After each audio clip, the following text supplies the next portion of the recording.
passé le dîner hier? Très bien, écoutez, on a eu une discussion hier extrêmement utile, je crois vraiment dans l'esprit de ce que doit être le G7, c'est-à-dire une discussion informelle, libre, intense, extrêmement longue. On a couvert essentiellement 3 sujets: l'Amazonie, l'Iran, la crise ukrainienne et la question de la Russie. Et donc, j'aurai l'occasion, évidemment, à la fin de ce G7, de rendre compte de l'ensemble de nos discussions. Mais je trouve qu'hier, l'échange a permis de vraiment voir les sujets de convergence, les points sur lesquels on veut se mobiliser ensemble sur ces 3 points, de lever parfois les malentendus qu'il y avait, de voir aussi nos différences et en quoi ce collectif peut être utile. Mais il y a une vraie volonté de se mobiliser sur ces 3 sujets qui ont été évoqués longuement. Et ce matin, on a parlé du commerce international, des sujets de taxation, de la croissance mondiale. Et là aussi, on sait les tensions qu'il y a pu avoir. Mais je crois aussi, chacun a pu s'expliquer, la discussion a été très libre, parce qu'informelle. Mais je crois aussi que chacun a clairement redit sa volonté on a une croissance mondiale qui reparte de l'avant et donc qui a besoin d'apaisement, d'un travail multilatéral sans naïveté, où il nous faut protéger la propriété intellectuelle, où il nous faut protéger nos pays contre toute forme de concurrence déloyale, mais dans un cadre concerté. Et pour cela, sans doute, transformer en profondeur l'Organisation mondiale du commerce, avec une volonté aussi de trouver de manière concertée, au moins nous 7 et si possible plus largement, les voies et moyens de moderniser la fiscalité internationale dans le cadre de l'OCDE. Donc pour moi, ce sont des très bonnes discussions. On va les poursuivre ce midi sur le sujet des inégalités, cet après-midi sur l'Afrique. Et je vous rendrai compte aussi de ces avancées, évidemment, à la fin de ce sommet. Sur les Iraniens n'est pas d'accord qui s'était mis d'accord avec vous, c'est envoyer un message Non. en tant que président du G7. Alors. Vous parlez pour la France, vous parlez pour les Mais il a parfaitement raison, et je pense que c'est totalement ce qu'il faut collectivement éviter. C'est-à-dire d'avoir des espèces de spin, comme on dit, où les messages de presse se répondent les uns des autres. On a eu hier une discussion. Cette discussion sur l'Iran a dégagé 2 lignes de force communes. Premièrement, aucun membre du G7 ne veut que l'Iran ne puisse jamais avoir l'arme nucléaire. Deuxièmement, tous les membres du G7 sont profondément attachés à la stabilité, la paix de la région, et donc ne veulent pas engager des actions qui puissent nuire à celle-ci. Dans ce cadre-là, on a évoqué nos différentes initiatives. Shinzo Abe a pris des initiatives à l'égard de l'Iran. J'ai pris plusieurs initiatives. Et nous en avons rendu compte. Le G7 est un club informel. Il n'y a pas de mandat qui est donné dans le cadre du G7 formel à l'un ou à l'autre. Et donc, il y a des initiatives qui continueront d'être prises par les uns et les autres pour parvenir à ces 2 objectifs. C'est ça qui est très important. Et donc, ce que nous avons conclu de notre discussion d'hier, c'est qu'on va continuer à agir les uns les autres, chacun dans son rôle. Évidemment, quand moi je parle au nom de la France, mais je parle à la lumière de l'échange d'hier, en disant, pour arriver à ces 2 objectifs, on fait une action utile.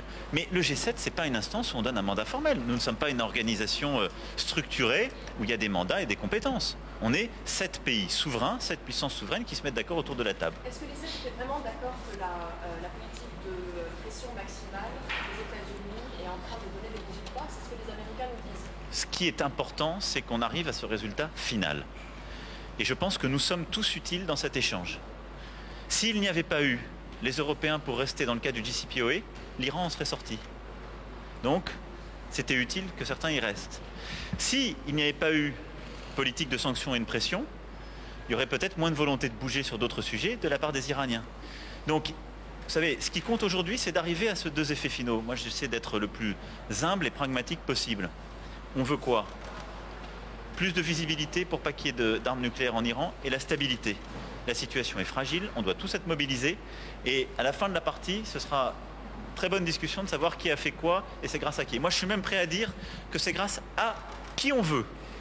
Il n'y a pas de droit de propriété, mais qu'on ait réussi à atteindre ces 2 objectifs. C'est le plus important. Et sur les sanctions, est-ce que le président Trump est d'accord pour les alléger comme vous souhaiteriez? Non, écoutez, on n'est pas du tout à ce niveau-là. Et là, je pense que c'est très important que sur ces sujets-là, on n'aille ni trop vite, ni on ne fasse dire aux uns aux autres des choses, parce que ces commentaires peuvent avoir un effet inutile. Donc là-dessus, je serai très prudent. Je vous dis, il y a un consensus sur ces 2 objectifs, et puis nous, on va continuer à agir, parfois y compris d'ailleurs de manière très discrète, pour que ce soit efficace. Qu'est-ce que vous allez faire? Continuer à discuter. Non, j'ai des échanges téléphoniques. Le ministre, comme vous le savez, Zarif est venu à Paris vendredi, donc on va continuer les échanges sous cette forme. On va le continuer, mais je vais être très clair, le président Trump a raison, il n'y a pas de mandat formel qui est donné dans le cadre du G7, ça n'existe pas.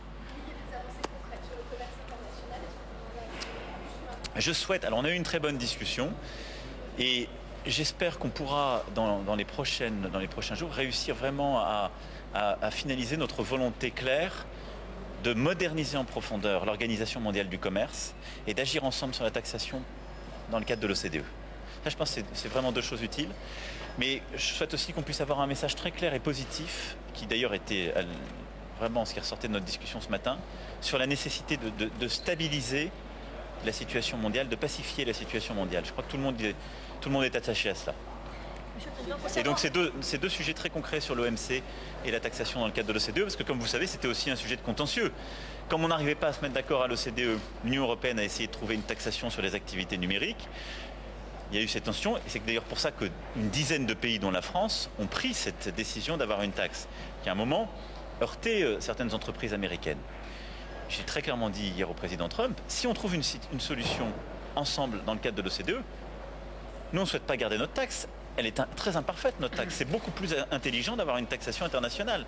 Mais aujourd'hui, notre système de fiscalité internationale, il n'est pas bon. Si on arrive à enclencher cette dynamique internationale, c'est la meilleure des solutions possibles. Elle est bonne par rapport à ce que veut le président Trump et à ce qu'il a dit, c'est-à-dire un pays ne peut pas taxer mes entreprises, je veux que ce soit fait à l'international ou que ce soit moi, et elle sera bonne pour nous parce qu'elle obtient le même objectif. Monsieur le Président, concernant Oui. l'Amazonie, s'il vous plaît, Oui. vous en avez parlé, je crois, hier soir avec vos homologues. Est-ce qu'il y a eu des convergences, divergences, et si oui, lesquelles? Il y a une vraie convergence pour dire on se met tous d'accord pour aider au plus vite possible les pays qui sont frappés par ces feux. Il y en a plusieurs. Ce matin, la Colombie a fait appel à la communauté internationale et donc on doit se montrer présent. Donc on va finaliser cela. Il y a des contacts qui sont en train d'être pris avec tous les pays de l'Amazonie par nos équipes pour qu'on puisse finaliser des engagements très concrets de moyens techniques et financiers. Ensuite, il y a la question de la reforestation de l'Amazonie. Il y a plusieurs sensibilités qui sont exprimées autour de la table parce que tout ça aussi dépend des pays de l'Amazonie. On sait l'attachement à la souveraineté nationale contre ces pays qui est tout à fait légitime. La France, au demeurant, je le rappelle, en fait partie. Nous sommes un des 9 pays amazoniens par la Guyane. Mais il faut être très clair, respectant la souveraineté, on doit avoir un objectif de reforestation. Et on doit aider chaque pays à se développer économiquement. Mais l'enjeu de l'Amazonie, pour ces pays comme pour la communauté internationale, est tel, en termes de biodiversité, d'oxygène, de lutte contre le réchauffement climatique, qu'il nous faut procéder à cette reforestation. Et donc là, ce que nous sommes en train de travailler, c'est un mécanisme de mobilisation internationale pour pouvoir justement aider de manière plus efficace ces pays, mais avec eux. Voilà. Et donc c'est ce qui est ressorti de la discussion d'hier et sur laquelle nous continuons à travailler efficacement. Je vais devoir vraiment les... pour pouvoir faire des accords avec lui et qu'il s'y tienne et qu'il ne change pas d'avis le lendemain? Monsieur Trump est président des États-Unis d'Amérique. C'est-à-dire la première puissance mondiale et nos alliés. Et donc de manière très claire, c'est pour ça que quand il est arrivé hier après-midi à Biarritz, la première chose que j'ai souhaité faire, c'est pouvoir passer du temps avec lui. On a eu un formidable moment pendant 2 heures, on a déjeuné, on a parlé de tous les sujets de manière très utile. Et je pense que c'est ce dialogue direct qui vraiment nous permet d'avancer efficacement. La discussion d'hier soir était aussi extrêmement concrète et a permis d'avancer. Et donc moi je suis confiant, je sais quels sont ses objectifs, il est très clair. Et d'ailleurs c'est quelqu'un qui fait ce qu'il a dit à ses électeurs. Il est normal qu'il veuille défendre les intérêts de l'économie, des travailleurs et de la population américaine. Et il est aussi pleinement conscient de ses responsabilités en tant que première puissance mondiale. Et donc dans ce cadre-là, on avance utilement. Et ça sert à ça le G7.